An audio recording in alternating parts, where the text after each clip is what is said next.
Assalamualaikum, welcome back to my channel.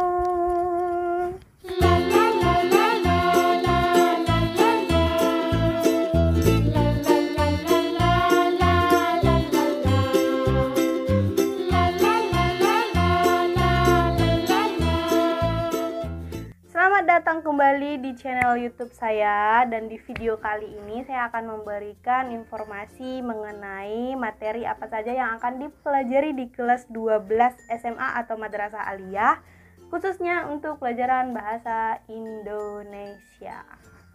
Bagi kalian yang udah punya buku LKS atau buku paket, silahkan kalian buka buku paket dan LKS-nya sambil menonton video ini. Kita cek sama-sama, kita review kembali isi buku itu dengan materi yang akan saya sampaikan. Sombong amat. Ada 1 hour later.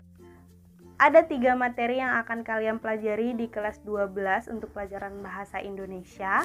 Apa saja ketiga materi ini? Tetap nonton video ini, jangan lupa like, subscribe, dan komen. Tapi nanti ya, di akhir video. Jadi silahkan kalian tonton dulu video ini. Kalau menurut kalian video ini bermanfaat, silahkan klik tombol like. Dan kalau kalian ingin selalu berlangganan dengan video ini, silahkan subscribe, dan subscribe itu gratis. Jadi nggak perlu bayar, kalian bisa mendapatkan informasi dari channel saya secara gratis. Sombong amat. Tidak bayar, hanya melalui subscribe saja dan bunyikan lonceng notifikasinya. Materi yang pertama adalah surat lamaran pekerjaan, dan ini adalah KD atau kompetensi dasar yang harus kalian capai di mata pelajaran ini. Silahkan dibaca dan disimak baik-baik apa yang akan saya sampaikan.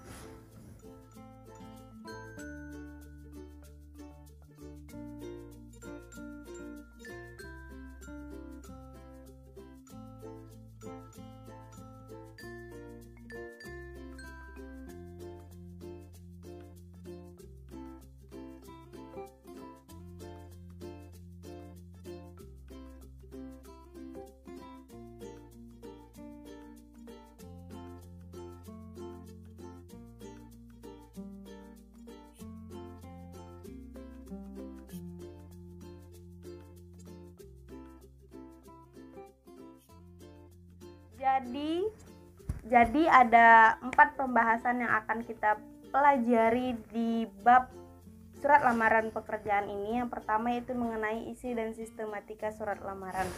Di materi ini adalah materi dasar surat lamaran pekerjaan. Jadi nanti materi ini akan berisi mengenai apa itu surat lamaran pekerjaan, terus bagaimana ciri-cirinya, terus nanti bagaimana isi dari surat lamaran pekerjaan, serta bagaimana sistematika dari surat lamaran pekerjaan.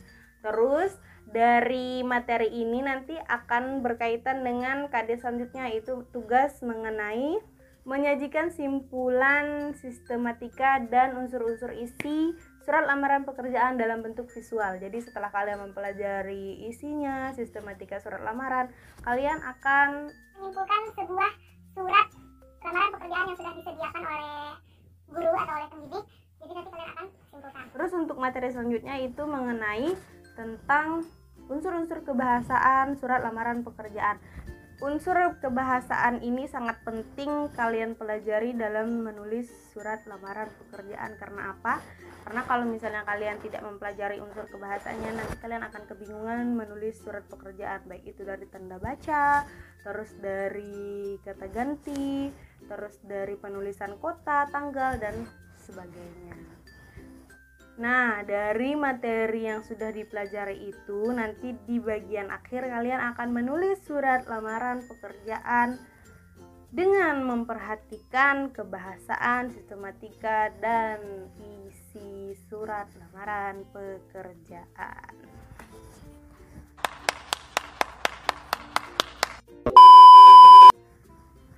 Next, untuk materi bahasa Indonesia yang kedua, yaitu cerita sejarah. Berikut ini kompetensi dari cerita sejarah yang harus kalian capai.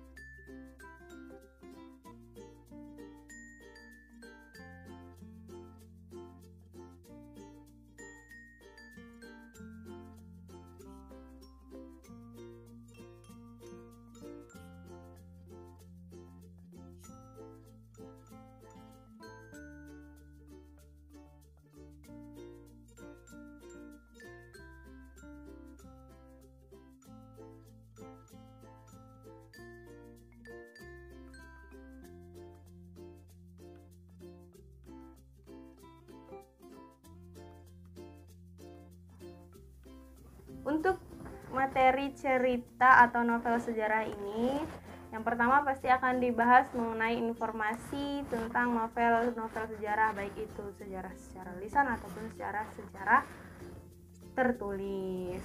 Setelah mengetahui informasi-informasi yang mencakup cerita bersejarah atau cerita sejarah ini, barulah nanti akan disediakan sebuah cerita yang bersejarah yang pastinya. Terus nanti kalian akan menemukan nilai-nilai yang terkandung di dalam cerita tersebut. Setelah itu, barulah kita akan membahas mengenai kebahasaan yang ada di cerita atau novel sejarah. Setelah kebahasaannya, barulah kalian akan membuat sebuah cerita bersejarah secara pribadi atau cerita pribadi kalian yang bersejarah menurut kalian. Materi yang ketiga adalah teks editorial. Berikut ini adalah kompetensi dasar yang harus kalian tuju. Silahkan dibaca, dicatat bila perlu.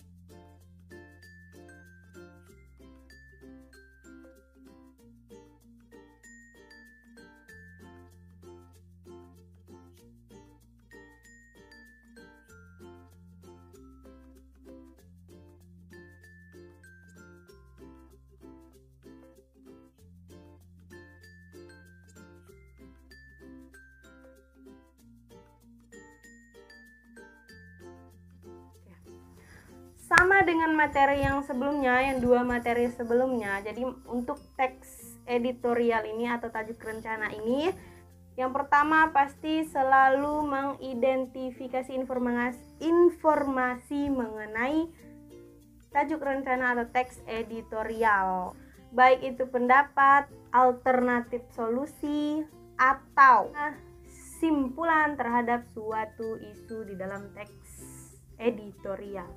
Setelah itu barulah kalian menyeleksi ragam informasi yang ada pada teks editorial. Setelah menyeleksi ragam informasi, barulah belajar mengenai kebahasaan dan struktur teks editorial. Kalau sudah belajar struktur dan kebahasaan teks editorial, ujung-ujungnya pasti merancang sebuah teks editorial. Dan yang pasti, merancang teks editorial ini harus memperhatikan dua. Yang pertama struktur dan yang keduanya pasti kebahasaan. Bu, kenapa di setiap pembahasan bahasa Indonesia harus ada kebahasaan, Bu? Kebahasaan dan selalu kebahasaan. Jadi nanti saya akan membuat satu video yang membahas mengapa di dalam setiap materi pelajaran bahasa Indonesia selalu ada materi tentang kebahasaan teks eksplanasi, kebahasaan surat lamaran pekerjaan, kebahasaan itu, kebahasaan ini. Jadi nanti khusus untuk satu video. Jadi nanti silahkan tonton di video-video berikutnya. Makanya jangan lupa subscribe dan bunyikan lonceng notifikasinya biar kalian tidak ketinggalan video-video yang akan saya upload selanjutnya. Jadi kesimpulannya, materi yang akan kalian pelajari itu ada 3. Yang pertama surat lamaran pekerjaan, yang kedua cerita atau novel sejarah, yang ketiga mengenai teks editorial. Jadi cuma ada 3 yang akan kalian bahas, tapi dari ketiga ini semuanya materinya sangat menarik. Jadi jangan sampai ketinggalan ketiga materi ini. Jadi jangan lupa sekali lagi subscribe dan bunyikan lonceng notifikasinya agar kalian tidak ketinggalan video-video yang akan saya berikan selanjutnya atau yang akan saya upload selanjutnya. Sekian video saya pada kali ini, semoga bermanfaat. Jangan lupa like jika menurut kalian video ini bermanfaat, subscribe dan bunyikan lonceng notifikasinya agar kalian tidak ketinggalan video-video selanjutnya. Sampai ketemu di video selanjutnya. Assalamualaikum warahmatullahi wabarakatuh.